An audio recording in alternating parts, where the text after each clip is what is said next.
Watch this drop of oil fall. Just one drop. Beneath Venezuela's soil lies an ocean of these drops. More oil than Saudi Arabia. More than Kuwait. More than almost anywhere on earth. This is the story of a country that had everything. And lost it all. Not because the oil disappeared. Not because of war. Not because of invasion. But because of something far more insidious. Something that kills economies from the inside. This is the story of how money dies. And when money dies, everything dies with it. Welcome to Venezuela's descent into darkness. 1970s Venezuela. Walk through Caracas and you see prosperity. Real prosperity. Families living comfortable middle-class lives. Children with imported toys. Students planning bright futures. Hospitals with modern equipment. Supermarkets overflowing with products from around the world. The Bolivar stands strong, 4.3 to the dollar. Stable for decades. This isn't oil wealth creating a few rich elites. This is oil wealth lifting an entire nation. Venezuelans vacation abroad. They buy new cars. They own electronics. They build futures. And here's the crazy part, people immigrate to Venezuela. Colombians cross the border for better wages. Better opportunities. Better lives. Venezuela is the dream. The success story. The proof that resource wealth can create prosperity. But underneath this golden surface, a timer is ticking. And nobody hears it. But here's what nobody wanted to admit. Venezuela isn't building an economy. It's building a trap. 95% of government revenue comes from one source. Just one. Oil.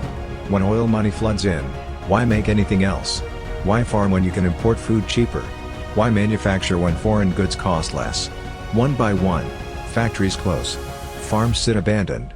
Local production dies. The economy hollows out. Venezuela stops making and starts buying. Everything from abroad. Food from abroad. Clothes from abroad. Electronics from abroad. Even basics manufactured elsewhere. Which is fine, as long as oil stays at $100 a barrel. As long as global demand stays high. As long as nothing changes. But here's the thing about as long as, it always ends. And when your entire civilization depends on one commodity price staying high forever, you're not building stability. You're building a house of cards in a windstorm. And the wind is coming. 1998. Hugo Chavez rises to power on a simple promise: share the oil wealth with everyone. Not just the elites. Everyone. Free housing. Free healthcare. Free education. Subsidized food. Subsidized gasoline. The people cheer. Finally, someone who cares about them. And the timing seems perfect. Oil prices are rising. $20 a barrel becomes 40. 40 becomes 60. Money floods into government coffers. Chavez keeps his promises. Programs expand. Spending accelerates. Popularity soars. On paper, it looks like compassion. On the streets, it feels like justice. But economics doesn't care about feelings. It cares about mathematics. And the mathematics are about to become a nightmare. The government makes a decision that sounds compassionate but is economically suicidal. Price controls. Bread must cost this much. Milk must cost that much. Meat, rice, sugar, all prices fixed by government decree. It sounds fair, right? Protect people from greedy businesses. But here's what actually happens. A baker's costs are 5 bolivars. The government forces him to sell for 2. He loses money on every loaf. What does he do? He stops baking. A farmer's costs exceed the controlled price for milk. She stops producing. Factory after factory does the math and reaches the same conclusion. Why produce at a loss? Bakeries close. Farms go idle. Factories shut down. Production collapses. And when production collapses, shortages begin. Empty shelves appear. Not because of lack of resources. Because of bad incentives. The government blames hoarders, speculators, saboteurs. Everyone except their own policies. The real enemy is mathematics. And mathematics always wins. Oil prices drop. Not catastrophically at first. Just down to 80, then 70, then $60 a barrel. Government revenue declines. But the spending? That doesn't stop. Those programs Chavez promised? Still running. Those subsidies? Still flowing. The gap between income and spending widens into a chasm. The cabinet meets in crisis. The finance minister presents 2 options. Option 1, cut spending. Admit we can't afford these programs. Face political consequences. Tell people the party's over. Option 2, print money. Cover the gap. Keep the promises. Delay the reckoning. Guess which they choose? The central bank fires up the printing presses. Not dramatically at first. Just enough to bridge the gap. Just this once. Just to get through this quarter. This year. This crisis. Except it's never just once. Oil keeps dropping. $40. $30. $20. The gap keeps widening. The printing accelerates. Fresh Bolivar notes flood the economy. More money. Same amount of goods. And here's where basic economics becomes unavoidable. When you print currency without producing goods, each unit loses value. It's not political. It's mathematical. Inflation begins. 4.3 bolivars to the dollar becomes 6. Then 10. Then 20. The temporary measure becomes permanent. And the death spiral begins. 2013. Chavez dies. Nicolas Maduro inherits the presidency and an economy already cracking at the foundations. Oil prices collapse from $100 to $30. The money printing that was supposed to be temporary? It's been running for years. Inflation is already accelerating. Currency already weakening. The smart move would be to stop. To cut spending. To face reality. Maduro does the opposite. He doubles down. More price controls. More subsidies. More promises. More printing. The presses run 24 hours a day. 7 days a week. New bills appear with more zeros. 100 Bolivar notes. Then 1,000. Then 10,000. The currency loses value so fast they have to redenominate, remove zeros just to make the numbers manageable. But removing zeros doesn't fix the underlying problem. It's like treating cancer with aspirin. The disease keeps growing. The economy keeps dying. And the people? They're about to experience something that will be studied in economics textbooks for generations. Not as a success story. As a warning. A cautionary tale written in worthless paper and human suffering. 2016. Inflation hits 800%. But that's just the beginning. Walk through a Caracas supermarket. Half the shelves are empty. Not because of lack of food in the world. Because the currency is dying and nobody wants worthless bolivars in payment. Lines form at 4 in the morning. Not for luxury items. For flour. For rice. For basics. People wait 8 hours to buy bread. Fights break out over the last package of pasta. ATMs display no cash signs. Banks limit withdrawals to amounts that can't buy a meal. Workers receive payment in stacks of bills so large they weigh them instead of counting. You need a wheelbarrow for groceries. Not as a joke. As reality. Merchants change prices hourly. Price tags show multiple crossed out numbers. Restaurants give up on fixed menus, all prices marked variable. Order coffee in the morning, pay X, order the same coffee in evening, pay triple X, your monthly salary becomes worthless in days. A middle-class family that once ate 3 meals now eats 1. Doctors can't afford medical supplies. Teachers can't survive on teaching salaries. Engineers, educated, skilled professionals, consider leaving the country. And this is just 2016. The worst is still coming. 2018. The abyss opens. Inflation hits 1 million%. Read that again. Million. This isn't a typo. This isn't propaganda. This is the official International Monetary Fund figure. 1 million% annual inflation. The bolivar doesn't just lose value, it evaporates in real time. 100,000 bolivars to $1 in the morning. 1 million by afternoon. Digital displays can't update fast enough. Supermarkets stand nearly empty. Metal shelves with nothing on them. No meat. No vegetables. No basics. Lines stretch for blocks. People camp overnight just for the chance to buy something. Anything. The government rations by ID number. Odd number shop Monday. Even numbers Tuesday. Police guard stores to prevent riots. The black market explodes, prices 10 times official rates, but at least goods exist. People stop using money for many transactions. They barter. Trade goods directly. Skills for food. Labor for necessities. A sophisticated modern economy collapses back into medieval systems. The infrastructure dies. Electricity blackouts. Water shortages. Hospitals without medicine. Surgeries performed by candlelight. Babies dying from treatable conditions because basic drugs don't exist. People scavenge garbage for food. Not homeless people. Middle-class families. Professionals. Zoo animals disappear, hunted for meat. This is Venezuela 2018. This is what happens when money dies. Let me tell you about Maria. 2010. She's a doctor in Caracas. Young, idealistic, well-paid professional. She has a comfortable apartment. Stable life. Savings growing steadily. She's planning to buy a house. Living the dream her parents worked for. 2015. Her salary still decent. She's managing. Concerned about inflation but surviving. 2016. Salary buying less each month. Real concern now. 2017. Salary barely covering rent. Having to choose between food and other necessities. 2018. The collapse. Her monthly salary as a doctor, a job requiring years of education, long hours, life or death responsibility, equals $5. $5. For a month of work. 60-hour weeks saving lives. She can't buy 1 week's food with her monthly paycheck. The hospital has no supplies. No antibiotics. No painkillers. No bandages. Patients bring their own materials if they can find them. Maria's savings? Those years of careful accumulation? Worthless numbers in a computer. Gone. Not stolen. Evaporated. The currency murdered them. She makes the decision millions are making. She packs a single suitcase. Leaves her home. Her profession. Her life. And joins the river of refugees flowing out of Venezuela. A brain drain. An exodus.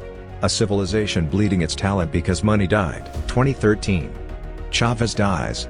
Nicolas Maduro inherits the presidency and an economy already cracking at the foundations. Oil prices collapse from $100 to $30. The money printing that was supposed to be temporary? It's been running for years. Inflation is already accelerating. Currency already weakening. The smart move would be to stop. To cut spending. To face reality. Maduro does the opposite. He doubles down. More price controls. More subsidies. More promises. More printing. The presses run 24 hours a day. 7 days a week. New bills appear with more zeros. 100 Bolivar notes. Then 1,000. Then 10,000. The currency loses value so fast they have to redenominate, remove zeros just to make the numbers manageable. But removing zeros doesn't fix the underlying problem. It's like treating cancer with aspirin. The disease keeps growing. The economy keeps dying. And the people? They're about to experience something that will be studied in economics textbooks for generations. Not as a success story. As a warning.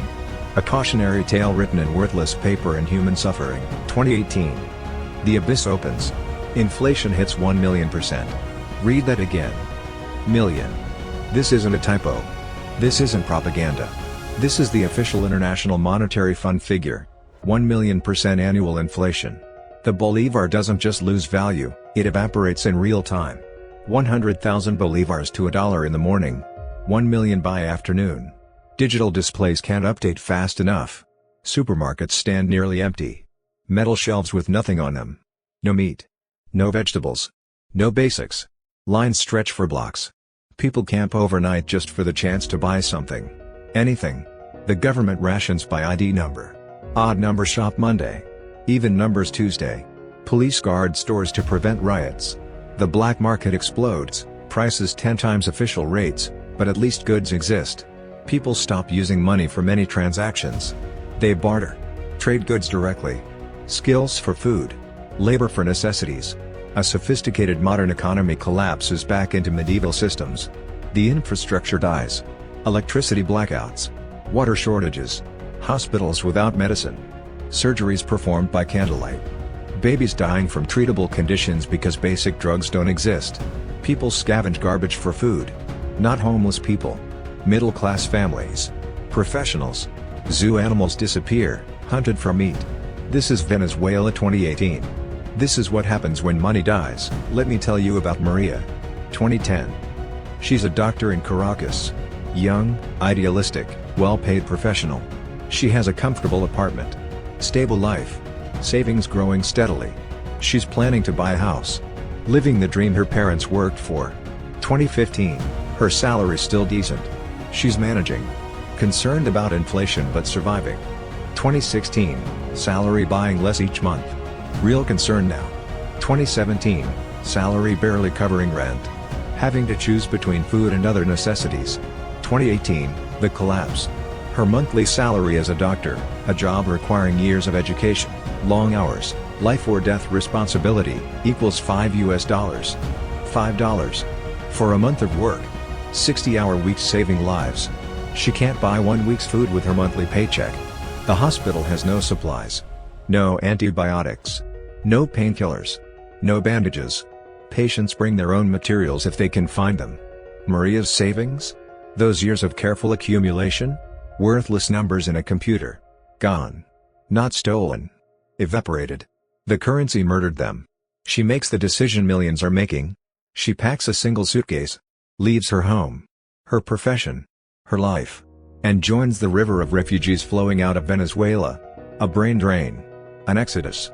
A civilization bleeding its talent because money died. Meet Carlos. 30 years as a teacher. Devoted to education. Respected in his community. He earned a pension through decades of service.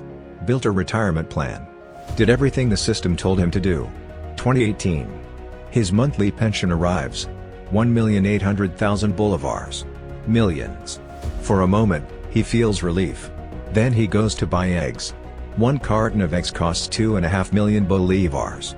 His entire monthly pension, earned through 30 years of work, cannot buy one carton of eggs. Cannot buy one carton of eggs. Let that sink in. This is the cruelty of hyperinflation. It doesn't punish the reckless. It obliterates the responsible. The savers. The planners. The people who did everything right. Maria saved for the future evaporated. Carlos worked for a pension, the pension became a joke. This is what happens when currency dies. Not just numbers changing. Lives destroyed. Futures erased. The social contract shattered. Because money is more than paper. It's a promise. A promise that if you work, you can eat. If you save, you'll have security. If you plan, you'll have a future. When that promise breaks, everything breaks. Trust in government. Faith in institutions. Belief in tomorrow. All of it dies with the currency. And what rises from those ashes? Desperation. Chaos. An exodus. The exodus begins. 6 million Venezuelans leave. Out of a population of 30 million. 20% of the country becomes refugees. Not from war. Not from natural disaster. From economic collapse. Watch them walk across the Colombian border. Families carrying children, elderly, whatever possessions fit in backpacks. Professional degrees left behind, worthless paper. Doctors become waiters in Colombia. Engineers do manual labor in Peru. Teachers clean houses in Ecuador. Lawyers wash cars in Brazil. Years of education, decades of experience, reduced to survival mode in foreign countries. Families separate across continents. Children left with grandparents. Parents working abroad, desperate to send money home. But here's the cruel irony, they can't send bolivars. Nobody wants them. Not even Venezuelans. The remittances come in dollars. The Venezuelan economy unofficially dollarizes. The bolivar is rejected by its own citizens. Street vendors only accept US dollars. A two-tier economy emerges. Those with access to dollars survive. Those with only bolivars starve. The government has completely lost monetary control. Their currency is dead. And a dead currency means a dying state. Here's the ultimate irony. The oil is still there. Beneath Venezuela's soil sits the largest proven oil reserves on the planet. Larger than Saudi Arabia. Larger than anyone. The resource that started this story? It didn't disappear. But production collapses. PDVSA, the state oil company, falls apart. The brain drain takes the engineers who knew how to extract oil. Equipment breaks with no replacement parts. Refineries operate at 10% capacity. Production drops from 3 million barrels per day to 500,000. Massive reserves. Minimal production. And here's where it gets truly absurd, Venezuela can even refine its own oil into gasoline. Gas stations stand empty. Cars abandoned on highways because there's no fuel. An oil-rich nation importing gasoline. Read that again. The country with the world's largest oil reserves imports gasoline because its currency collapse destroyed its ability to function. This is what happens when money dies. It doesn't just kill the financial system. It kills everything. Infrastructure. Expertise. The ability to do the basic things a country needs to survive. The oil didn't save Venezuela. Because oil is just a resource. And resources need functioning societies to extract them. When society breaks, resources become irrelevant. Venezuela is not unique. The pattern repeats with mechanical precision across centuries. Germany 1923, wheelbarrows of worthless marks. Same pattern, different country. Zimbabwe 2008, trillion-dollar notes that couldn't buy bread. Same pattern, different continent. Hungary 1946, the highest inflation ever recorded. Same pattern, Different era. Rome, debasing silver coins until the empire fractured. Same pattern, ancient history. The formula never changes. Step 1, spend beyond your means. Promise more than you can deliver. Step 2, print money to cover the gap. Hide the truth with paper. Step 3, inflation accelerates into hyperinflation. Mathematics takes over. Step 4, currency dies. Trust evaporates. Step 5, society collapses. Not from external enemies. From internal lies. The pattern is so consistent it should be taught in every school. Studied by every politician. Feared by every citizen. Because once it starts, once you choose printing over truth, the spiral becomes almost impossible to escape. You can't print your way to prosperity. You can only print your way to poverty. Venezuela is the latest chapter in a very old story. And the story always ends the same way. In ruins. In suffering. In lessons that the next generation will probably ignore. Now the uncomfortable question. Could it happen here? In America? In developed nations? The instinct is to say no. We're different. We're sophisticated. We have the Federal Reserve. PhDs in economics. Computer models. Quantitative easing instead of printing presses, as if changing the name changes the mathematics. But look at the national debt. $30 trillion and rising. Look at the currency creation. Trillions created during emergencies. Look at the deficits. Spending that exceeds revenue year after year after year. Look at the gap between promises and reality. Social Security. Medicare. Pensions. Obligations that exceed the means to pay them. And then tell me, is it really so different? The numbers are larger. The system's more complex. The terminology more sophisticated. But the fundamental equation hasn't changed. Spending versus production. Promises versus reality.